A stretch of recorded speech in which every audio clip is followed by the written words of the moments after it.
I thought I was seeing things, I'd see, some of these people we had fought with in the houses kind of peering out of the bathroom in my room, and I wasn't totally sure, or I'd see someone like maybe sneaking behind bushes. I've seen the things that weren't there, so there's like slight visual hallucinations, and I'm like, kind of trying to shake it off, or maybe if I just drink more, I won't have these, and so just trying to really push that button, and like, well, just do this more and more and more, and I'll never see or feel or know anything. But then it's starting to show up, especially after I get out and I go home. And now I'm no longer around these guys. And so like my security system, like these guys that literally had my back are gone. And so now it's just me. And even though I'm in Walnut Creek, my spirit is still fighting a war. And so I'm having this complete clash of reality. Like I'm watching people laughing and smiling and the sun shining and there's no bombs going off or gunfire. But inside me, I'm ready for something really bad to happen.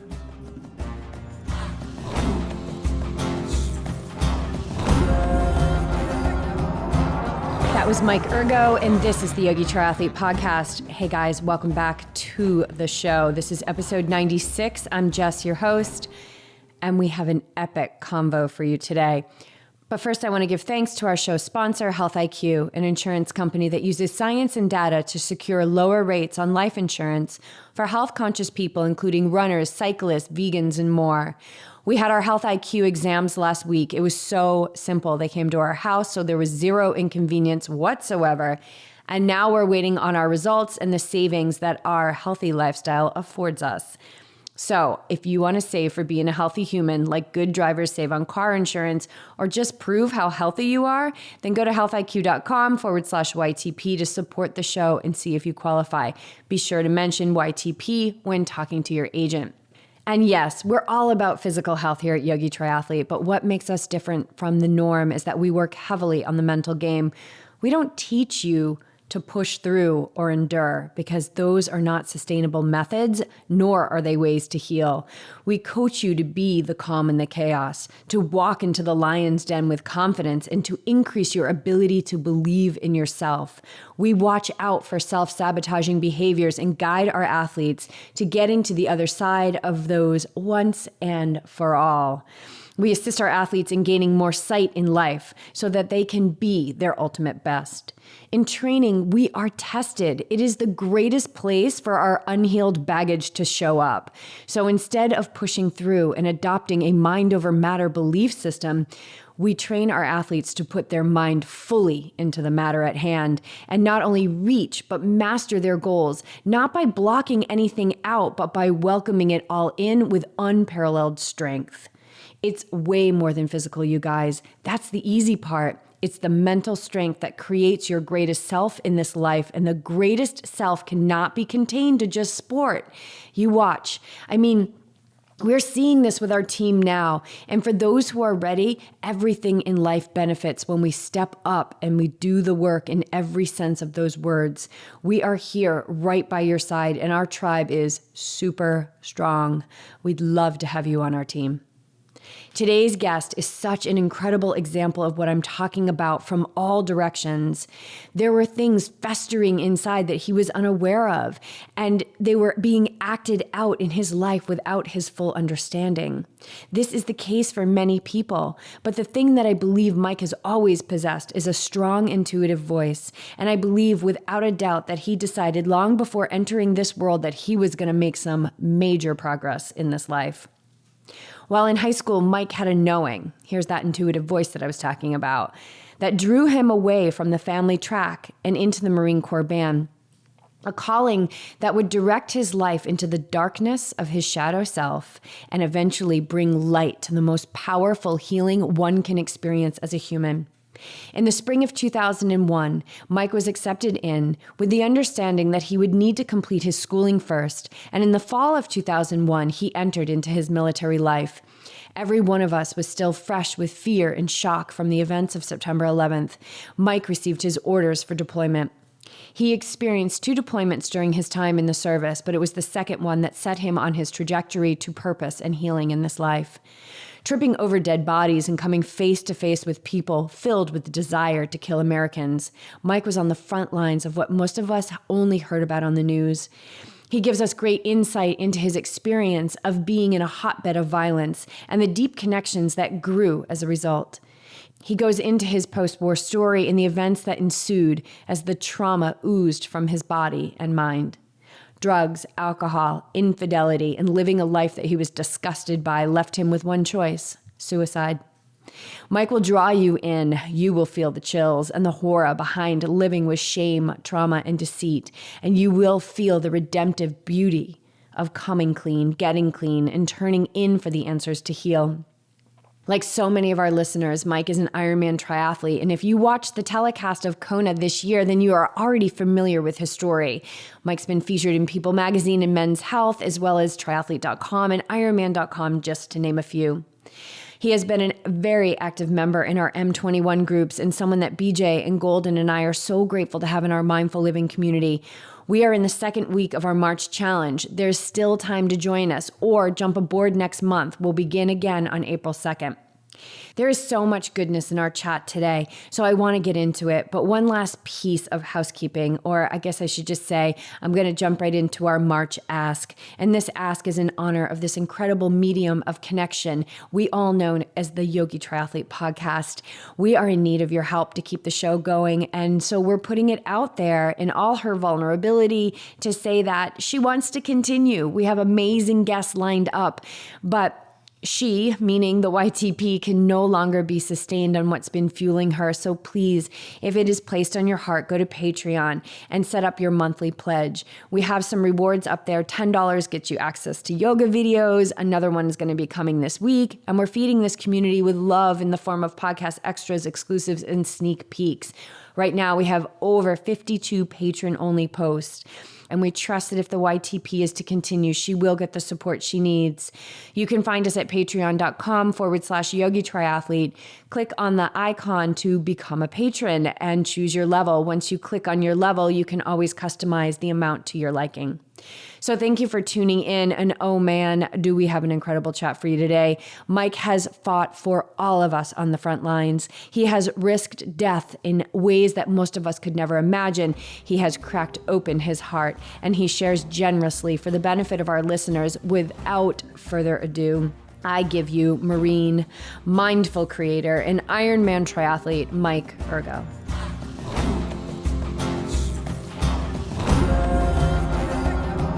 We'll see how this all shakes down. So Triton, man, you raced that this morning. How'd it go? It went well. I'm not totally sure how I came in, but I think it was just over an hour. So, well, it was weird because I'm so used to the Ironman pace. Yeah. Half or a full. And then I was like, I can go faster. I don't know how fast. I'll just see how it goes and go as fast as I can without totally, torching myself. Yeah. So. Yeah, it was a sprint distance, right? Uh-huh. Yeah, totally different mindset. It's like you're just out there, you just go from the start. Right. As hard as you can. Exactly. And I didn't even feel warmed up until the third loop of the bike where, what was that, mile 9 or something. And I was like, this is so weird. And then I finished the race and I was like, I would probably just be finishing the swim. for an Ironman, yeah. I know. So. It's crazy. It's almost as... when people say, oh, I'm just doing a sprint, I'm like, nah, don't ever say just, because they're not easy, because going hard from start to finish that's big to be able to do that. It's a totally different kind of experience, of course, than Ironman, where we can kind of go all day long, which is what I kind of much prefer. Yeah, me too. BJ had me do, wouldn't you have me do a little shakeout run a couple nights ago, or I think it was, 2 nights ago, he was going to give me the day off, and I was like, I can run. Let's just keep my legs moving. I'm having a good week. So he's like, go out for a half an hour or 45 minutes or something like that. And I came back and I'm like, about 3 minutes ago is when I started to warm up. The first 42 minutes was like, oh my God, I've got lead in my legs. Yeah. And that was down in Mission Bay, which is the birthplace. Oh, yeah, right? Exactly. The birthplace triathlon right there, Fiesta Island, 1974. Nice. So it was so cool. So because the last time I did a sprint was that race, 2015. And that was, my first try was back in 94. I did it with my dad because his coworker, our friend Dean Harper, he's an Ironman, like top 10 guy, probably top 5 guy in the history of the sport. So, but I just knew him as Dean from The Office. So anyways, he convinced my dad and I to do a sprint way back when, and then I forgot about it. But then, so Triton Man a few years ago, that was where it started. And my brother-in-law who did it with me today, he invited me down for it. I was like, yeah, I'll try it out. So, and then after that one, I was like, oh, I get it. Like that connection was there. It's like this is it. So yeah, it's like steeped in that history. Yeah. It's really cool. That's one thing I always loved about Ironman Lake Placid. Have you done that? no, I've seen it. It's amazing, but finishing in the oval, and you come in Yeah. through the Olympic Oval, and you see, the legends of the oval up on the wall, and you're just soaked in this athletic greatness, and it's really cool to be in that energy, because that energy never leaves. Right. Look at the energy in Kona, in Oh, yeah. all those islands, like. There's so much there, like where this cacao comes from. The energy there is it's crazy. It's around this crater lake in the middle of the mountains in Guatemala, and it's very, very powerful. When I went down there in 2015, yeah, I was like, oh, I'm gonna go for a swim, because I was training, and I got a couple, and people were like, careful, like Lady of the Lake is powerful. And this is Lake Adeline down there. And I took, I don't know, like 5 strokes, and I just felt like she was like pulling me, like it took my breath away. It was really, really powerful. So it's cool to be in places like that are just steeped in the greatness that we love so much. Yeah, and I'm starting to really let myself feel that energy when I go places, because I can't ever put my finger on it, right? It's like I can't see it, I can't hear it, I can't smell it, but I feel it. Like it's just like a reverberation, like you can feel it on a heart level. So it's, I've felt that a few places, and I mean, Kona, definitely. So I know exactly what you're talking about, but Yeah. how would you explain that? Like, how do you said you're letting yourself feel it. How do you do that? It's a trust in the experience. Just a trust in the experience that's happening right now, and noticing maybe that the mind is trying to comprehend it and put it in a box, but being okay with not being able to fully comprehend it, just experience it and notice the wavelengths or the reverberation of it, I guess. Yeah, it's this trust in the unknown, right? Yes. The mind can't measure it, but we know that there's something there and we know that all we have to do is say, let it in, and it's in. Yes. I don't have to fully understand it to experience it and harness it or be part of it. Yeah. But your mind wants to, back to your box, it wants to label it. Yeah, it wants what to is label this? it something that has happened in the past that it can associate with, or something it's heard, right? Yeah, what is this? How could it be measured? Is it really happening? Am I making it up? And then all these the mind just going. It's just like, just take a breath. Yeah. And be right here. Yeah. In this moment, and just experience it. And that's trust, right? Yes. It's the faith and trust that what's happening right now is exactly what's supposed to be happening. Yeah. And especially in triathlon, there's just so much stuff going on. And there's so much chatter in social media. Right. And there's so much activity when you get there, especially at an Ironman level. Even at the sprint level. Checking, rechecking, moving things around, doing busy work. All the nerves. Like, I got to have this time. I got to get this. Like, and I was thinking about that. Actually, I was just driving up here. That was that same, I noticed that same kind of energy. Like, well, no, I said 1:30. I'm going to be there like right at the right time, and it was that same kind of thing. It's like, oh, that's kind of arbitrary. I mean, I'd like to be there close to when I said I would, but. Right.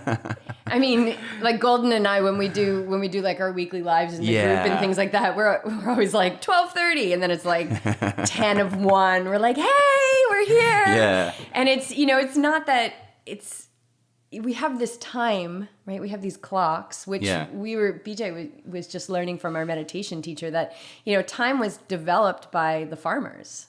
And I can't remember the whole story around that. But the farmers would go by the sunrise and sunset, right? So they would go out and check on their crops and plant their crops. And depending on what time of the year, those are the crops that they would plant. But then the farmers next door would be seeing that their partner farmers their crops are getting taller and faster, quicker. So then they were getting up early.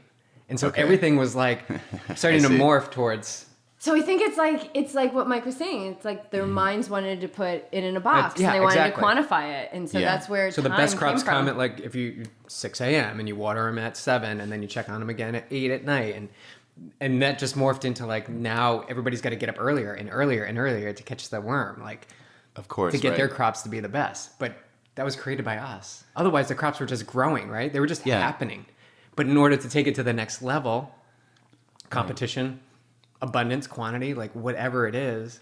And then it becomes a tool that is, we are being used by the clock versus us being able to benefit by using it as a tool. So Oh, totally. It's the same thing. It's the same thing with our minds. I mean, that's not to say if you have a 1:30 appointment with your lawyer that you show up at 2 because you're already $350 deep. Yeah. It's about trusting that timing is always divine.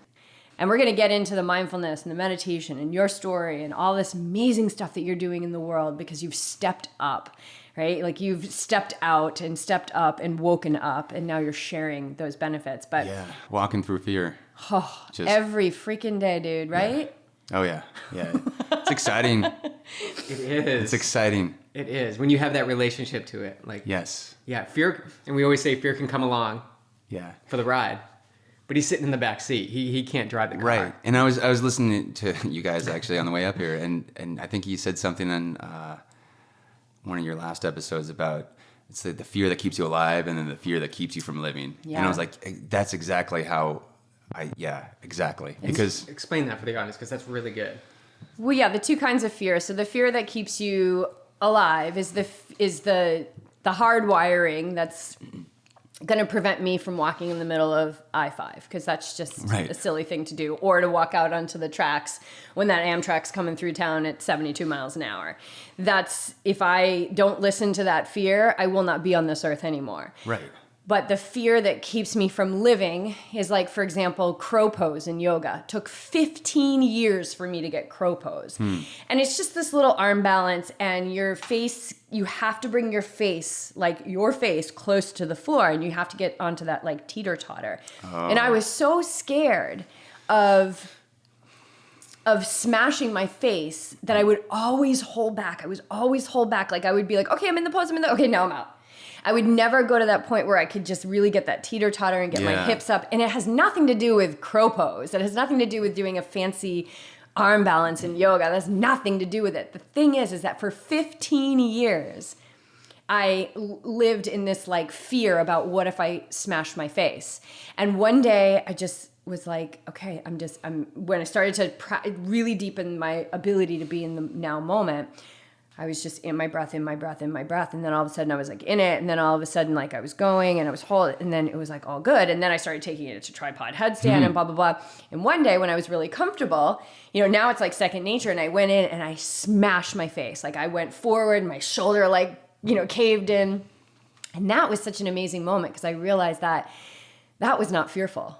Yeah, there was nothing that was fearful about that experience because I just reacted. I just kind of like just softened and rolled into it. In the moment, you just act how you need to. And it was the fear about that event that kept me from moving forward in this physical pose. And when what I was fearing so much for so many years, once I had actually gotten over the fear, happened, it didn't even matter. Exactly. Well, that's like... It wasn't scary. I always think of... it's like getting punched in the face for the first time. Thinking about the person who was going to punch me in the face after school the entire day during class was way worse than getting punched in the face. Not to say I liked it, but that fear of... Yeah, it is. And that's the fear that keeps you it's from way living. Worse. The fear of being like, like the book we just put out. That could have been out 5 years ago, but timing is divine. I wasn't ready for it to be out 5 years ago. Now I'm like... Well, what's next? Right? What? No, it's just like, what's next? So you just did it, right? Yeah. You just put the right now, I'm out. like, all right, now book number 2. I can't wait. Like, let's go. I did and that. now it's just a matter of meditating on it and finding if it's food related or if it's mindfulness related. And then, just a quick story that happened this morning in my yoga class. I take people up into tree. So they're in the tree. They've got their foot up and their hands at their heart, and then they bring it up above, and then I ask them to close their eyes. Oh, I love that part. Close your eyes, and you can call them on it. Like, why aren't you closing your eyes? Like, you're afraid. Are you afraid to fall out? Are you afraid, you won't be in the perfect pose. And then one woman yelled out, "It's hard." And it's hard. Yeah. And I'm like, well, you just labeled it hard, but once you do it, it doesn't become hard. Right. Like, because you've done it. Think of all the things and I got into this big talking thing in yoga, and we try to keep it quiet. But it was such a good experience because they were there in the moment. They were experiencing, and they were trying, right? They were risking standing and falling out. And what's the risk? You fall out. Like, big deal. There's all the people that are going to watch you. They're more worried about themselves. Yeah, than they are about you falling out. It's funny, like everyone's gonna notice. No, they're into themselves right now. Like they don't want to fall over, so they're concentrating on their feet. Exactly. Yeah, and I always put it like risk your stability. Like risk your stability and practice being calm as that stability is being risked. Because that's, I mean, that's how we walk. That's how we, you know, we take that next step into the thing that we've dreamed about, the thing that we want to bring into our life. It's like, okay, this is probably going to bring some instability. Like if I cut my hours down to 20 hours and I start doing this thing more, and now so now I'm in unknown. Instability and I'm in unknown. But if we can practice being calm there, and that doesn't mean like calm, like go take a nap. That means be connected with your breath when that fear is coming up. And not feeding that fear, not putting fuel on the fire of that fear, just being so deeply connected with the now moment that before you know it, you've already taken the next step, and you're like, okay, I'm fine. And now you've got that whole step already behind you. Yes. And then you can take another, and then the more we do it, right, this strengthens our will, it strengthens our belief. And we were talking about this last night in a video that PJ and I did about, you know, it's easy to believe in the things that, like, it's easy to believe that there's a microphone in front of you right now because we can see it and we can touch it. And it's not easy to believe in the things that we can't see yet. It's not easy to believe in, you know, let's say book number 2 or whatever it is. But that's what true faith is. It's believing in what we can't see. And when there's a risk involved. And when there's a risk involved. Faith is not believing that I'm standing here right now in the kitchen with what I can see and feel and touch. Yeah, right. Faith, like true unwavering faith comes in like when you're taking that next step and you think you know where it's going to take you, but you never know what's coming along the lines either. Yeah, well, that's the thing. And I try to, you know, in my clinical practice, working with vets, let them know that, okay, if you're waiting to feel good before you take these actions that are important to you and live in accordance with your values and move towards your goals, then you're going to be waiting for a very long time. And then what if you just took those steps, even though it didn't feel, you know, totally calm? What if you could do that anyways and just notice the fear, but not let it consume you, but not try to completely block it out? Yeah. It's this weird tightrope, right? Yeah, and never block it out. And that, you know, that idea of calmness, it's a practice. It's always just practicing, like practicing connecting with your breath, practicing. And, you know, the more we do it, it'll come, you know, and you're a living example of how this type of practice can, you know, evolve and affect your life. So let's get into that story. Let's get into that story. Where do you want to start? I don't know. Where'd you grow up? I grew up in Northern California in a little town called Walnut Creek, and really nice. Just, you know, I don't know. I didn't really have any wants or needs that were unfulfilled. I mean, it was pretty nice place to be. You know, I spent a lot of time outdoors, exploring the creeks and the hills, like catching snakes, lizards. Played a lot of sports. Played baseball. So yeah, it was pretty mellow for a while. Yeah. Mom, dad, siblings? Both mom and dad. I was the oldest of 4, so I got 2 younger sisters and a younger brother. So, but I mean, everything was good, but we were just pretty much just 6 people living in the same house, if that makes sense. Mm-hmm. We were related to each other, but there wasn't too much relationship. So it was kind of like, well, I'll be in my room, and then I'll come down, and then hopefully you'll take me to this thing, and then I'll say hello when I get home. But I really had such a deep connection, though, with my grandparents the most. And so going to their house in Santa Rosa, like for me, Santa Rosa was like nirvana, like paradise, because I'd go there, and there's just like this deep soul connection with both of them. And it was a happy place. I mean, like that's when I'm looking for a calming meditation or visualizing a place, I visualize the backyard with the wind chimes and the eucalyptus tree just on a couple of acres of land, dogs, cats, horses. So like ideal place. But Sounds amazing. Yeah, it was cool. It sounds like what we want someday. Yeah. Lots of Yeah. animals, a little bit of not yet. We're not ready yet. And are you in Santa Rosa now? You're in Santa Rosa? I'm about to move up there. I just Where are got a you new. now? I'm still in Walnut Creek. Oh, you are? I have lived there since '85. Oh, wow. Brief stint in a couple other countries, but mostly there. I got hired as a director of the vet center up there as part of the VA. So that happened recently. Congratulations. Thank you. It was all during the M21 challenge. I mean, this thing just came up, and I was like, like you're talking about the uncertainty and risk. Was like, I'll apply to this thing, and the people at these positions are generally a lot older than me. In their 40s, 50s, 60s. So I was like, oh, I don't want to see what happens. It feels right. I'll try it out. Yeah, but they don't know your soul age. Soul age, yeah. Yeah, your soul age. You're old. But I was like, but all the things I've done, I don't necessarily know what I'm looking for, but I know when I find it, like, oh, this is it. That's how I don't know, do a lot of things. I think it's really cool that, and I've known you through these groups, and I've known you because we've kept in touch and we met each other on social media. But I feel like I know enough of the border story to know that you're really coming into an alignment with who you are. And then look at where that just took you. That took you back to that place, that area that filled your soul as a child. And now you've been brought back there. Right. And it wasn't like a ration-based path. Like I didn't think my way through it. Like I'm going to do this to get here. Mm-hmm. It was, this is the next step. Like you guys talk about the kind of like the warrior path almost. Like, oh, yeah. This is the next step. And I'm not sure what the results are, but this is right. And this is it. And like, I know it on that soul or heart level. And so I take those steps. Like it didn't make any sense rationally for me to sign up for an Ironman just watching one. But I was like, I know this is that fear and that pull, that fear and excitement, that kind of like, I imagine them like those, the two snakes that twine together on the medical bracelets, And I was like, this is it. And so when I know it, I see, when I feel it, I know it. But that's the present moment awareness right there. That is the essence of it, because you're not planning the future and you're not thinking in the past. You're just picking up the next breadcrumb. Yeah. And you're able to tune into that.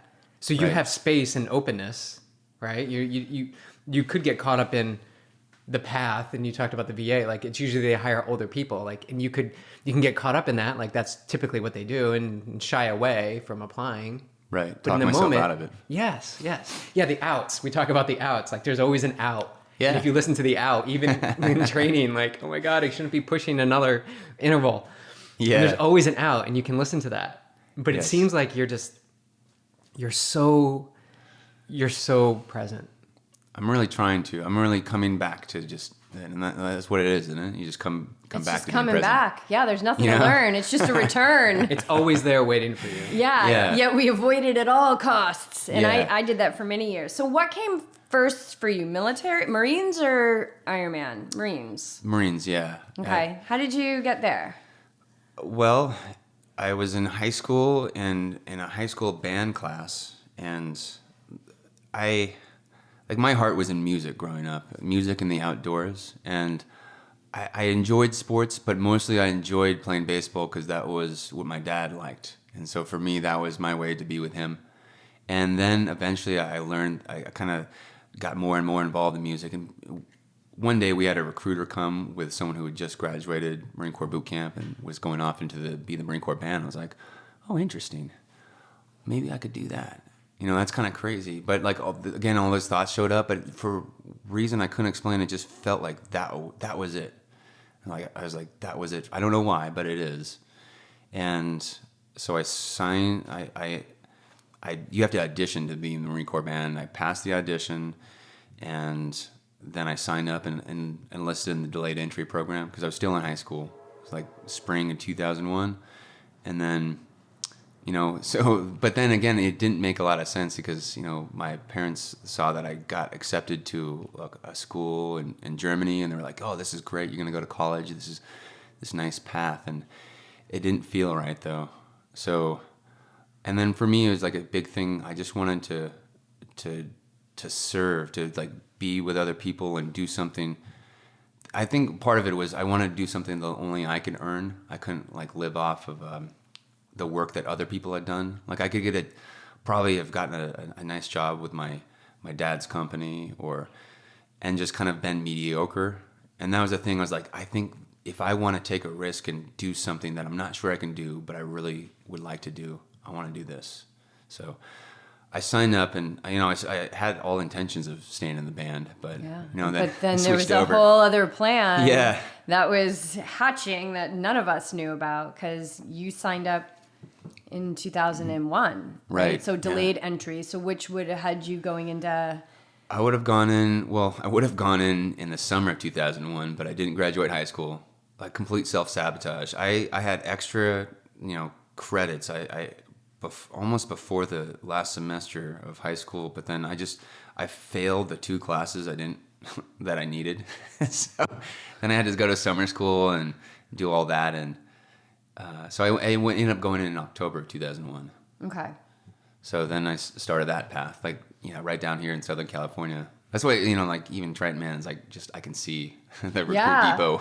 Yeah, exactly. Yeah. And then where did it take you from there? Well, it took me to Camp Lejeune, North Carolina, and first, a little detour in the band school, because I kind of went there, and when I finally got up the guts to just ask if I could, do another job and be in the infantry, they're like, yeah, no problem, like I got a bus ticket down to the base there, so that. But then I showed up to my unit, and I was the kid from the West Coast who had red hair and came from the band, everyone was just like, oh, please be in my platoon. I'm gonna destroy this. And you're kid. in North Carolina? Yeah. Which is the South. Yeah. Yeah, California is a totally different world. Yeah. So they just had no idea. Like, you guys just eat sushi and wear sandals everywhere, and just like all these idea of what people did in California. I was like, I don't wear sandals, but I don't know. Sushi's okay. Yeah. I'm like half correct. Now, and September 11th has happened. Yeah, and so we knew we were going to be sent somewhere. Marines always seem to be finding the places where there's a conflict, so. Mm-hmm. That's your job, that's why you're a Marine. Yeah, so it was like, well, Afghanistan, okay, well, Iraq, okay, so that became a thing, and we got sent there, and Were you kind of like, I came into playing the band? No, I was like, I wanted to go to war. Okay. There was something about it I was drawn to. There was something about that test. I'm not sure exactly what it was. Where were you mentally at this point? So you're in the Marines, September 11th. You go in October, which is so fresh. Everything is so fresh. Yeah. There's a lot of chaos happening. Where are you mentally at this point? Are you just like, get me over there? Are you just hungry for it? I was. Were you scared, sad? I was scared, and I was looking around. I was like, I'm not totally sure if I belong here, because like, who am I to be here? Like, I mean, I was pretty soft, just like regular upper middle class kid. I'm like, I'm not sure if I belong here. There's like tough people here. But I think for me, really what it was, I needed to prove something. I need external validation, from family, from friends. I just had this big doubt of like, if I do this, then I'll be better. And then maybe people will like me. Maybe I'll like myself. Yeah, that's because that's what it was all about. I hated myself. Oh, yeah. And that goes back even like further. I mean, like I had a lot of shame it was around 8 years old on. I mean, it was just very weird. I mean, talk about going deep. I had like a coerced, sexual experience with another kid. And it was a boy. And I'm going to church at the time, and the message I'm getting is, "Oh no, you're trash." No one had told me that directly, but that's the message I'm getting, and it was confusing for me. I was like, I didn't totally want this to happen, but there's parts of it that weren't bad, and there's parts of it I didn't like, and I couldn't categorize it. But all of a sudden, huge secret, I can't tell anyone. I have to take this to my grave, and I'm carrying this weight around as an 8-year-old kid growing up, and it was just kind of like looking at people and hiding. Like it's just hiding. Like if you knew me, you know, if you knew me, you would throw me in the garbage. And so that's where I needed to prove something, mostly to myself. Shame is, you know, the work of Brene Brown? Yes. Yeah, so yes. she studied shame for so long, and the difference between the people who are feeling shame and people who are not is like the people who are not, who are able to be, you know, vulnerable and open, is that they believe that they deserve to be loved. Yeah. And those that are, you know, really soaking in the shame don't feel like they deserve to be loved, but that's all they want. Yeah. So they're looking outside. I wanted that more than anything. And you probably were so loved. I was. Isn't that crazy how powerful we are to ourselves? Mm-hmm. Yeah. It's insane. I mean, it breaks my heart to think if one of my kids had that feeling about themselves, oh, good God, like that is heartbreaking. But for me, it's like, well, I'm a piece of trash, so like that's okay. Not for other people, but of course it's okay to treat myself like that. So that's what I was trying to get rid of shame through external validation. Yeah. If I do enough things, then people will like me, then I won't hate myself. Going to one of the most intense violent wars is, you know, that's kind of the epitome of what you'd be seeking. That makes sense. Isn't that crazy? Just that I would prefer to go to a war and probably be killed and you know, be faced with killing other people than have an honest conversation about things that happened that I didn't totally understand. It was that fear literally drove me halfway across the world to fight a war. Well, so what's the difference? So you've been carrying this, so at this point you're what, 18, 19? 18, yeah. Okay, so a decade. Yeah. That stuff's festering.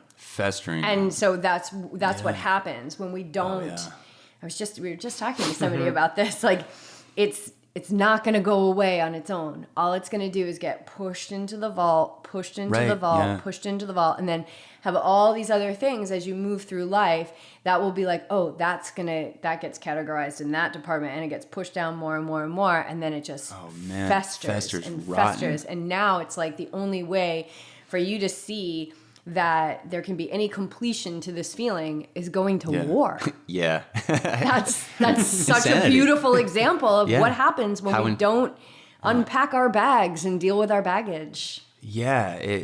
And the thing too is just like, this was constantly, I mean, like just feeling depressed about it because I like seeing that there's no solution to this.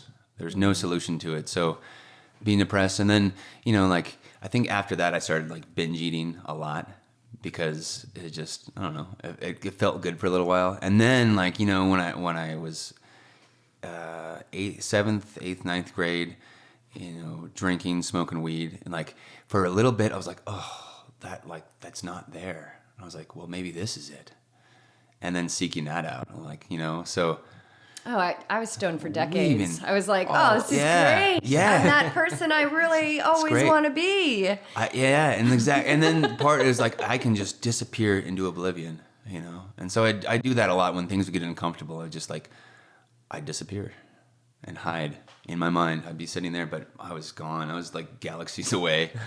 Meanwhile, everything's still festering. Mm-hmm. Festering. Right? Like, everything. That's that numbing out. This numbing out thing does not work. It doesn't work. All right. So here you are about to be shipped off. Where are you going? Went to Iraq, and we went over. So I did 2 deployments to Iraq, and the first time was a part of a Marine Expeditionary Unit, and basically it's at any given time there are 2 sets of sailors and Marines and a group of ships, one on the Atlantic and Mediterranean, and then another group in the Pacific and Indian Ocean. Just in case something happens, they can be there within 24 hours to be the first response. So we were watching some of the war unfold on a ship, and we're like, oh man, we're missing all the war. You know, this is a bummer. And so this is the spring of 2003. We go into Iraq and to Mosul. There was these grand plans to have American military force, coalition forces, come north from Turkey, and while the others came up from the south from Kuwait. But Turkey's like, no, we don't want people doing that, so no. And then, so all of a sudden our war got canceled. So we're on a ship watching people take down the Saddam statue in Baghdad, and we're like, we felt like I always think it was like we felt like that football team that was just like missing out. Like we practice all the time, and now it's like we've seen 2 wars, and we're like, Afghanistan looks like it's over, and Iraq is probably over because we're thinking about the Gulf War lasted. I mean, there was a big buildup and like a 4-day of war of solid combat. We're like, we just missed like 2 wars. This is it. There's probably not going to be a third one. So we went into country for a little bit, but it was just we kind of just guarded an airport, and it wasn't really the romanticized war experience. So you're not getting the healing you thought you were going to get. No, I was like, man, I needed this. Now what? So we're like, well, I guess the war is over, you know. But we came back from that deployment. I mean, we got to see a lot of cool countries, do some training, but I wanted war. I wanted combat. So then we got the news that we're being sent back, and we're like, for what? You know, I thought it was over. And then, you know, this was April of 2004 when we're training to go back again, just to be security while the reconstruction of the country was happening. And then, you know, there's little things start to happen, suicide bombers and improvised explosive devices, the roadside bombs. And we're like, well, I don't know, maybe it's not totally wrapped up or peaceful. And then what really kind of gave us a big clue that we would be actually fighting was in April of 2004 in the city of Fallujah. There were these contractors from Blackwater who were dragged out of their vehicles during a security convoy and you know, beaten to death, killed, and then burnt, and then like their bodies were strung up on a bridge. Yeah, and then like the American military response was like, oh hell no. And so the first battle of Fallujah lasted, I'm not sure, I think it was less than a week, and then Congress and the U.S. was like, whoa, there's civilians, this is like a city of like 250,000 people, we're not going in full force and just having a big old massacre. So the U.S. pulled out of the city, of the actively engaging, you know, the resistance and the insurgents coming from different countries. And for 6 months, you know, this became like the beacon for people who wanted to come fight the Americans. So there was, you know, the huge resistance in Iraq already of people who were like, we don't like being occupied. But then there was also people coming from all over the Middle East and different countries who were like, this is the place we're going to have a fight, so we're going to come here. So that built up for like 6 months until my unit finally went with a bunch of other units in November 2004 and had that battle. All the civilians were evacuated, mostly. There's some still there, but largely it's kind of like everyone who's here is either protecting their house and doesn't want to leave and get their house looted, or here to fight and die.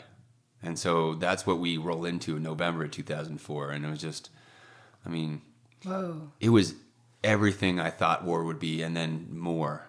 And it was just, I mean, some of the things, like I know, I remember most of it, but there's definitely parts that are just still like, even if I want to access them, I think I do, like just to, so it's not an unknown anymore.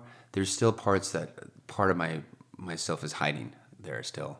It's, you know, protection. It's protection. The unconscious mind. As you continue on this path, bit by bit, yeah, you'll be. I'm sure of it. I know you will. Some have come up like during. I mean, I'll tell you as we go along about this 5-day silent retreat I did. I just had a couple of those bloop, like bubble up from the deep. Yeah, powerful, surprising too, because not what I was expecting. But no. It's never what you expect. Never what you exactly. expect. It's never. But how often do you sit quietly with yourself? Like, I mean, we all do here. Yeah, exactly. But when do you have the time to just sort of... When you allow that. When do you allow Right? it? Exactly. So, yeah, what was that? So there's parts that like are still blocked. So obviously you're seeing things and experiencing things and being in the energy. You want to talk about being in the energy of something. You are sitting in the energy of darkness. It's there. But you know, it's such a mixed experience. It's not one or like, it's not talking about categorizing things. It's not all bad and it's not all good, obviously. But I mean, cause I was with these guys that I formed such a tight connection with. Like I knew them better than my family, obviously, because with the exception of my grandparents, maybe. But I mean, I knew these guys through thick and thin, like being put through multiple stressful situations, and then especially this, like where we literally protected each other's lives. And for me, like letting harm come to them was way worse than the death. So that was great. That was like, oh, this is what it's like to have relationships with people. This is how it's Like supposed to be. deep relationships, because your walls Yeah. are down within Right. each other. Like Yeah. your walls are down, and so yeah, there's a lot of beauty. Well, you can't, right? The land of opposites. You're in Yeah. like the seat of darkness, Yes. Yeah. and so you have to have those moments of light, Yeah. which yeah. you're having with these deep connections with these other beings. And for me, it felt like we're walking through what feels like hell, but I'm walking, like, I'll do that with these guys for sure, because I have these guys that I love so deeply. I'll walk through hell with them, no problem. Without question. Without question. I was like, they're there, I'm there. You know, that's there. I mean, that it becomes a cliche, I think, when people talk about war. Like, it's not about politics. It's about being with these guys and protecting them. And I don't think anyone can fully explain it. It's just an experience, like a lot of experiences. We can kind of allude to it, and like it's kind of like this, but we're talking about things that are intangible, right? So, And do you think this came through the training with these guys, like even before you got to war? Or is this something, yeah, when you got to war, it was on, like, these guys are everything to me? it built up little by little. I mean, it was, I had to really earn it, because when I showed up, so there was the senior guys and then the junior guys who I was closest, like, in rank to. Oh yeah, and the other thing, I was one rank above most of the guys I was, in the same amount of time, because the band just kind of, I mean, you get promoted quickly in the band, even in band school. So that was another reason for the younger guys to hate me, that were my age, So like I was even like, so it's like when I don't know, in the history of the U.S., when a certain group of immigrants will show up, like the Irish or Italians or whatever, like all of a sudden the group that was like the lowest of the low and the immigrants are like, oh, now we can hate on them, because they're lower. And so they just like, it's like, when a dog just takes it out on someone else, displacement, So I had to earn those friendships, but it came through the training, through hardships, and just seeing that like I could be trusted and I could trust them. Like when we're doing training where people can get hurt, they had my back. And so we would earn that trust with each other. And then through going out, getting to know each other, having conversations, sometimes deep in, 4 or 5 bottles, but we're getting to know people at a deep level. So that and then it was like magnified, like when you in combat, but I mean, full on, I mean, like I'm stepping off this vehicle and like, it's like everything you think of like war movies. Like we were watching like planes and helicopters shooting missiles, drop bombs, artillery shoot off and blow up buildings. And then we're coming into the city after, right after they do that. And, gunfire everywhere. It's dark. I'm like, I kind of know I think I know that those are the bad guys and these are the good guys. This is our side. This is their side, but I'm not totally sure. And I mean, from the time I walked off the back of this vehicle, because I lined myself up to be off first, is this armored vehicle. We roll in. We had our objective, it was a few blocks away. They drop the ramp, and I run, and I take a step and a half and just eat shit and just, like, fall on my face. And I was like, oh, man, I tripped on, like, I thought I tripped on a bag of potatoes or something. It was just, like, this big sack. And then I looked down, and it's a dead fighter. So, like, all of a sudden. And then I was like, okay, well, this is my reality now. And that's like that's your reality. Chaos. That's your truth. And that becomes normalized. Mm-hmm. Yeah. And so our goal, like our objective was basically to go through this city of which in full population holds like 250,000 people and go almost house to house to house from north to south, kind of online, like a big wave, moving online from north to south through these other units and just kick open doors of these buildings where people are waiting for us to come in. And sometimes they're rigged with explosives and sometimes they just have a gun trained on the door. And we're hoping that we can shoot them before they shoot us. And just doing that over and over and over and over. So eventually, it's kind of like, well, people start dying, because those are terrible odds. Like, I mean, the amount of people, the fact that so many of our guys survived is, I think, beyond belief, and maybe due to some of the strategy, of the generals had attacking the city. But I mean, we're expecting a lot more people to die, given those odds, So after a while, I just started thinking, like, how many more times can I possibly do this, and live, they're like, so a lot of experiences like that, and just waking up and be like, where am I? Oh, just had an RPG shoot off, and the last thing I remember is this big whoosh, and then I'm looking around and people are laying down, and I'm dragging them off the roof to safety. And, a lot of the times people are okay miraculously, and it's just like, well, here we are. So the interesting thing, though, that I can't totally understand, but that's okay, is that at a certain point when I stopped needing so badly to survive the war, I could accept the situation I was in a little more, and it took a lot of pressure off, and it was like a big relief. And I don't know how to say it other than that, but well, when you think about that you needed to survive the war, that's looking into the future, that you're going to be able to come home alive. Right. And I believe what happened was that you kind of woke up to like, well, this is my realization. This is my reality right now. And all I have is this moment, because your life was so threatened. Yeah. Like moment to moment, that all you had was that moment. And to go any further than that and start clinging to this idea that you had to come home alive, right, is not going to allow you to, obtain your objective, to do your job, to be trustworthy of your your and really might have actually ended up getting you killed. Yeah, and getting people I cared about killed. And so I guess I really started harnessing mindfulness deep in urban combat. Well, it's it comes to us all in different ways. And, something like that, where your mortality is, in your face every moment, because you just don't know. Right. Either you live in that moment or you're probably not going to be living at all. Yeah. So there was quite a few of those moments. And then, just the heartache of losing people, just the heartache of good friends just killed in a building that I'd already helped clear before and go through and search and everything.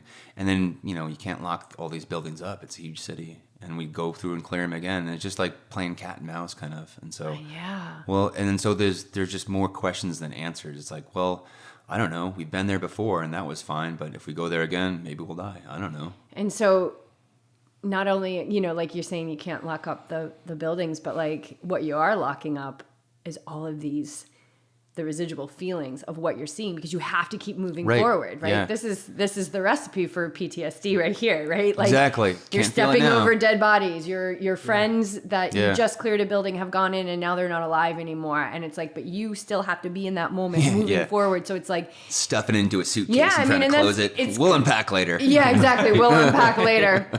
But that is the beauty of the body. Yeah. That is the beauty of the body. When we talk to our guests who have had, extreme accidents and traumas in their life, they don't remember feeling anything.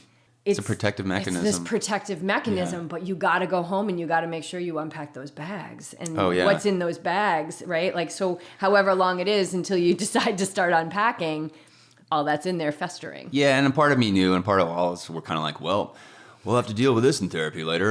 We're kind of laughing, having gallows humor about, what we're seeing, the streets littered with bodies, Well, so you gotta laugh sometimes, exactly. because it's the truth. It's all right, well, it's your reality in that moment. It's what it is. So how long were you over there?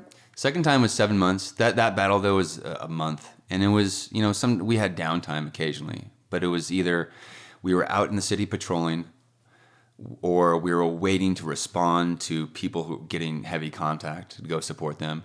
Or we had a day off unless things got really bad, and then we had to, but we were always had our gear on, so it was just kind of that anxiety of well, it's gonna happen, but when it's gonna happen? I hope it doesn't happen, but it will. Interesting though, the turning point in my life happened in that month though. And it's this experience that I hid for so long just because it didn't make sense.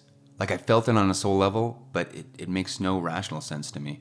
So, and it took me a while to talk about this at all, but in one of these situations, you know, where we were going into a building to find people who were, you know, setting up to ambush the rest of my platoon, kind of chasing after him, we're coming down the stairs in this just cement building, and, you know, two of the guys are behind me on the stairs, and I'm facing it's a narrow hallway, and my point man kicks open a door in the bathroom, and then people immediately in this room start firing at us from maybe 3 or 4 feet away. And it's like, well, now this is my reality. And feeling heat of like bullets going by me. And I was like, I'm fucking dead. I mean, nobody lives through this.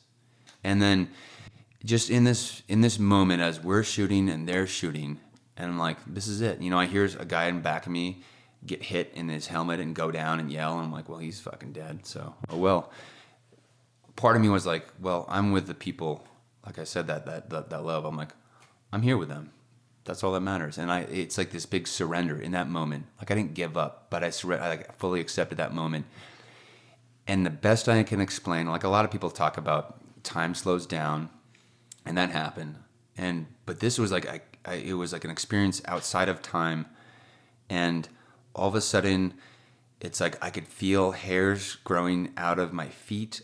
I was every single cell of my body. And it wasn't like previously I was just like in my head, and this is my body that did things for me, but I lived in my head. And then all of a sudden I was my entire body. It felt like I had eyeballs seen out of every single part of my body. And then it expanded from there to include the guys with me, the guys we were trying to shoot, the building, the city, the earth, and then just outwards. And I was just there. It was just quiet. And it was just like that, the most immense just shoulder dropping, oh, everything's okay. This is eternity right here. This is just fine. And I touched that, and I was like, all right, well, I'm here, and I don't have anything to fear. And then, you know, however long it lasted an eternity and a split second at the same time, I guess. Back into my body, and then we're fighting these guys again, and, you know, we win. We kill them. And I blocked that out of my head because I was like, this doesn't fit in any box. If I tell anyone in my unit, they're sending me to, I don't know, I'll get committed. I'll have the straitjacket on. I can't talk about this, you know. So I doubled down on, like, you know, booze and drugs after that because it just didn't fit. It was my God, so but real. It was like the most beautiful experience. It was the most beautiful world. thing ever. And I was like, gotta forget about it, you know. You touched God, dude. That's exactly. I mean, whatever you want to, whatever name you want to put on it. Exactly. That's exactly what you did in that moment. Everything. There was no separation from anything. Yeah, that's the Oneness. super. That's the super conscious state. It was had that everything. And it's timeless. Yeah. And it's timeless, and it's a second. Yeah, and so it was, and then I started, you know, trying to explain it in my head, and, you know, your mind, I mean, mind is our so mind limited. Can't, like, comprehend that. No, especially when we're trying to use the English language to, like, wrap words around it. It's not fitting in a box. It's not fitting in a box, at all. But that's really expansive and unbelievable. And then it was, God, I'm so glad you're reading the Bhagavad Gita. Yeah, and I was like, because now when I read that, it's like, oh, okay, I have even just a little bit of context for it. You know? Like he was asking for book. I was like, this. You gotta read so that. I put it out there, like, to you. I was like, oh, the Bhagavad Gita, and I was like, please bite, please bite, please bite, like, please get it and read it. But it all comes in time. Like, you did that to me too. You would put it by my nightstand. Like, here you go. And like, I would put it off reading it and reading it and reading it for some reason. But the time came. Yes. And when it came, it started to make sense. I love the chapter on the field and the knower. So the field was the guys behind you, the guys coming at you, the guns, the building. That was the field. But what happened is that the knower came through. Yeah. Like yeah. your true self came through, which your true self is not separate from God. We have this idea that God's like this high and mighty, but it's not. Like it's within us. He wasn't a separate person. He was Yeah, not a 'cause separate it's thing. not. It was just, I was like, oh, this is just one big thing. And I'd heard that so many times, but it's just like when you're not ready to hear something, you won't hear it. You'll hear the words, but the message will not be communicated. And that's what Arjuna is like begging Krishna for in that book. He's like, just show me, yeah. Show give me. it to me, give it to me. And Yeah. if you read Autobiography of a Yogi, Yogananda, I just love Yogananda so much, but he's like always begging his guru Yuktaswar. He's like, just give it to me, because these sages have the power to give it to you, to give you that experience, to give you that super conscious state experience. And one point he was like, you can't, it's actually another guru that he's talking to, and he's like, you can't handle it right now, because you have to be attuned to the energy. You have to be in tune to the intensity of the super conscious state. So you were in tune to the intensity because you were in such an intense, because the electricity that comes through in that super conscious state, and it's described in the Autobiography of a Yogi, he says to him, you are not ready for it. It will burn you. It will burn you. That's how high level this electricity is. But because you were in such this intensity, and then you surrendered within that intensity, you opened up a window for that to come in. Oh, and exactly. And it's not like I was like, well, maybe if I do this, I'll get this. It's like I stumbled on it. It was right there.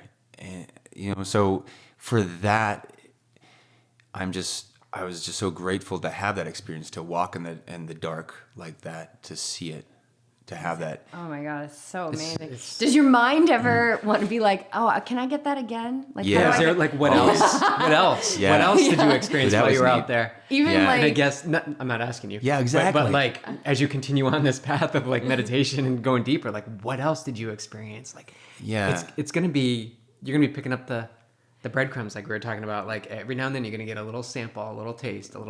But it's so funny how the mind wants to be like, okay, well now I'm like in my living room and it's really calm and cozy here. Can I have that ready. again? Can I have that oneness again? Serve it's it not up. time. Yeah, serve it up. Like, and that might be the only time you get it in this lifetime. Who knows? Yeah. But and that's the work for the sake of the work. That's walking the path. That's being the warrior.